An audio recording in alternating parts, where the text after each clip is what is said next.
latar belakang nasionalisme di era sekarang dengan berpikir lebih terbuka dan memperdaya diri terhadap nilai-nilai luar berupa nilai kebangsaan dan menambah pengembangan diri dalam nilai peradaban sehingga menjadi bangsa nasionalis yang maju ke depan dan unggul dalam segala hal.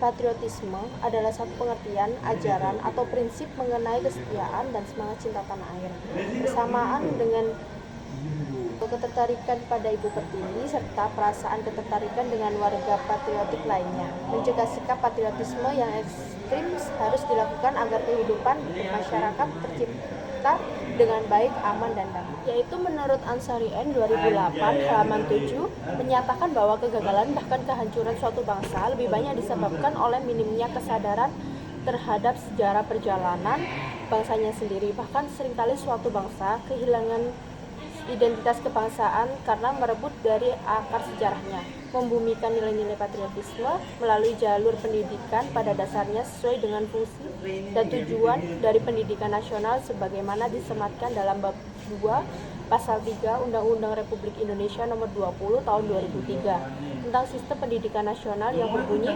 pendidikan nasional berfungsi mengembangkan kemampuan dan membentuk watak serta peradaban bangsa yang bermanfaat dalam rangka mencerdaskan kehidupan bangsa, bertujuan untuk perkembangan potensi peserta didik agar menjadi manusia yang beriman dan bertakwa kepada Tuhan Yang Maha Esa, berakhlak mulia, sehat, ilmu, cakap, kreatif, mandiri, dan menjadi warga negara yang demokratis serta bertanggung jawab.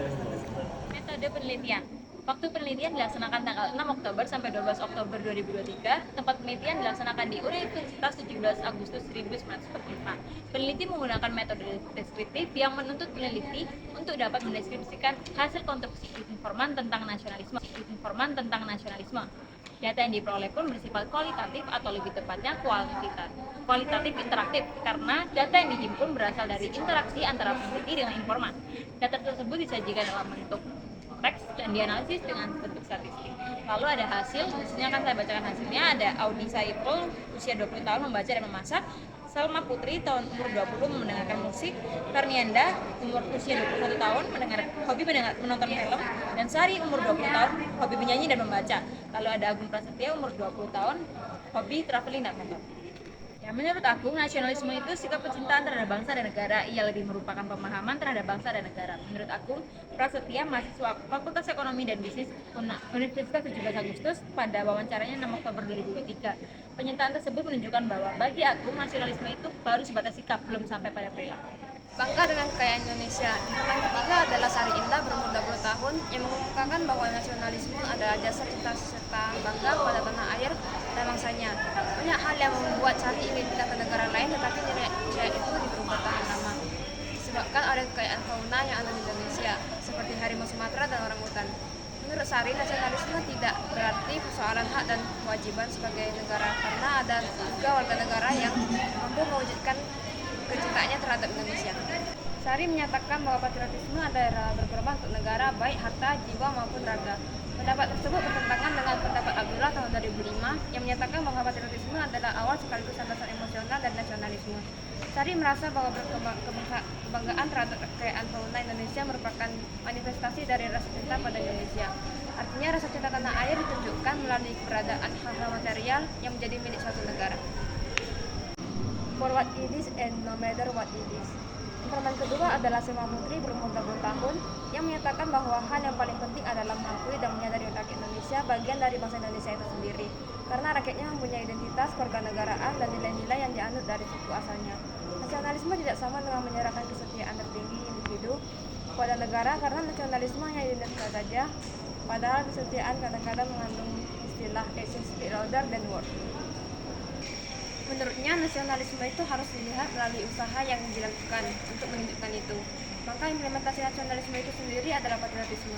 Berarti patriotisme lebih tinggi daripada nasionalisme karena sudah ada actionnya, sudah ada perilakunya.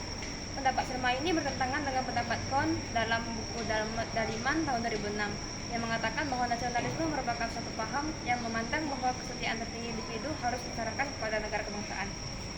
Baik, yang pertama kita akan membahas ancaman dan tantangan dalam metode penelitian itu. Yang pertama tentang kelompok ekstremis agama yang tidak mengakui konsep nasionalisme dan menolak segala aktivitas yang dianggap patriotisme sekunder. Lalu yang kedua, kelompok pseudo nasionalis yang pura-pura nasionalis namun hanya menggunakan nasionalisme sebagai sarana untuk memperoleh kekuatan politik dan ekonomi bagi dirinya. Lalu yang ketiga, kelompok regionalisme dan separatisme yang mempunyai fanatisme berlebihan terhadap daerahnya sendiri dan mengabaikan kepentingan daerah lain. Lalu yang keempat, kelompok rasis yang percaya pada supremasi dan dominasi suatu kelompok terhadap kelompok lainnya. Lalu yang kelima, kelompok fanatik ultra religius yang menyebarkan kebencian terhadap agama lain dan pengikutnya. Lalu yang keenam, korupsi yang dapat membuat masyarakat pesimis dan apatis terhadap nasionalisme dan progresisme. Setelah ancaman dan tantangan, pasti ada peluang dan harapan. Ada sebuah gagasan yaitu civic nationalism yang artinya aksi dan gerakan nasionalis yang bertumpu atau berbasis pada citizenship atau kewarganegaraan apapun latar belakang etnis, bahasa, dan keyakinan atau agama warga negara tersebut. Menurut Nuri Susono dari dosen ilmu politik FISIP dari UI, menyoroti permainan politik identitas dalam ruang perpolitikan di Indonesia sebagai tantangan dengan menitik beratkan pada keterkaitan nasionalisme dan kewarganegaraan konteks eksistensi negara bangsa yang mendapat tantangan serius dari dua gerakan yang bertentangan, menyempal, dan menyatukan. Identitas bangsa. Seperti apa wujud negara Pancasila dalam praktiknya nih? Dalam praktik, menurut Irwan Abdullah menyatakan bahwa integrasi nasional tidak dapat dicapai hanya dengan nasionalisme politik. Dibutuhkan semacam common ground yang bisa menjadi landasan untuk membangun harmoni dalam masyarakat. Pancasila sebagai ideologi terbuka memiliki risiko tafsiran yang dinamis. Akibatnya ini akan menjadi multitafsir dan riskan ditafsirkan menurut keinginan dan kepentingan kelompok tertentu. Nasionalisme Pancasila yaitu pergerakan nasionalisme yang dimulai pada saat munculnya organisasi lainnya seperti Syarikat Islam, Himpunan Indonesia, Partai Nasional Indonesia, dan organisasi pemuda lainnya seperti Jong Java, Jong Ambon, Jong Sumatera, dan lain-lainnya. Pada tahun 1928 mengilhami lahirnya konsep bertanah air Indonesia, berbangsa Indonesia, dan berbahasa Indonesia, yaitu Sumpah Pemuda menandakan bahwa bangsa Indonesia adalah bangsa yang kuat dan menjunjung tinggi nilai nasionalisme. Hal tersebut dipertegas dalam bentuk dasar negara Indonesia yaitu Pancasila, Undang-Undang Dasar 1945, dan semuanya Bhinneka Tunggal Ika. Nasionalisme dalam pembangunan yaitu perspektif Pancasila. Humanisme integral ini nyata dalam perundangan manusia sebagai makhluk multidimensional dan multirelasional, sebagai makhluk religius sila pertama, makhluk individual yaitu sila kedua dan sila kelima, dan makhluk sosial dalam dimensi politik, geografis, budaya yaitu sila ketiga, 4, dan 5, dan makhluk ekologis sila ketiga dan kelima, dan sebagai makhluk historis sosial yaitu sila ketiga dan sila keempat.